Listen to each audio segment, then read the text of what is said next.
കൂലിപ്പണിയെടുത്ത് ജീവിച്ചിരുന്ന പ്രമോദ് നേരംഗം പൂരക്കളിയിൽ സജീവമായിട്ട് 25 വർഷത്തിലേറെയായി.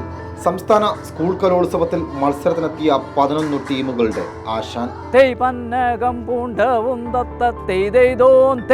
പാർവതി കണ്ടവും എന്നൂടന്മാ 10-15 വർഷത്തിലധികമായി നമ്മൾ സജീവമായിട്ട് പൂരക്കളിയായിട്ട് ബന്ധപ്പെട്ട് പ്രവർത്തിക്കുന്നു. ഓഗസ്റ്റ് മാസം മുതൽ ഈ സ്കൂൾ പരിശീലനം തുടങ്ങും. അത് കഴിഞ്ഞാൽ തന്നെ പിന്നീട് യൂണിവേഴ്സിറ്റി കലോത്സവമായി. അത് കഴിയുമ്പോഴേക്കും വിവിധ ക്ഷേത്രങ്ങളിൽ നമ്മുടെ ഈ കുട്ടികളുടെ പൂരക്കളി കളരികളുണ്ടാവും. അപ്പോൾ അവിടെ പരിശീലിപ്പിക്കും, മുതിർന്നവരെയൊക്കെ പരിശീലിപ്പിക്കും. നമ്മുടെ അവിടെയൊക്കെ എന്ന് പറഞ്ഞാൽ വളരെ ചെറിയ കുട്ടികൾ മുതൽ ഏകദേശം വലിയ ഒരു 80-85 വയസ്സ് വരെയുള്ള ആളുകൾ ഒരേ വേദിയിൽ പൂരക്കളി കളിക്കുന്ന കാഴ്ച നമുക്ക് കാണാൻ കഴിയും.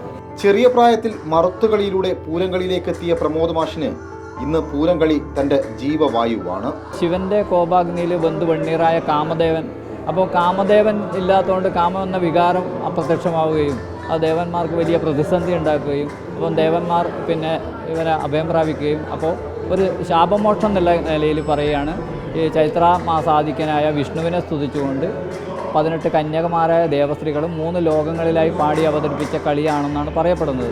കൂലിപ്പണി ഉപേക്ഷിച്ച് പൂരംകളിയിൽ സജീവമായ പ്രമോദ് മാഷിന് ഇതിൽ നിന്നും കിട്ടുന്ന തുച്ഛമായ വരുമാനമാണ് ജീവനോപാധിയും. ഭാര്യയും 2 മക്കളുണ്ട്.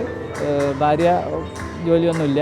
അപ്പോൾ ഏകദേശം നമ്മളിപ്പം അവിടെയൊക്കെ എന്ന് പറയുന്നത് അത്ര വലിയ വരുമാന മാർഗ്ഗമൊന്നുമല്ല. പക്ഷേ നമ്മൾ ഈ ക്ഷേത്രങ്ങളിലൊക്കെ പോകുമ്പോൾ ഒരു വരുമാന മാർഗ്ഗം കിട്ടും. പിന്നെ സ്കൂളിലേക്ക് നമ്മൾ ഇങ്ങോട്ട് വരുന്ന സമയത്ത് ഇതിൻ്റെ എക്സ്പെൻസും കാര്യങ്ങളൊക്കെ ജീവിതം ഒപ്പിച്ച് പോവാം, അത്രയേ ഉള്ളൂ.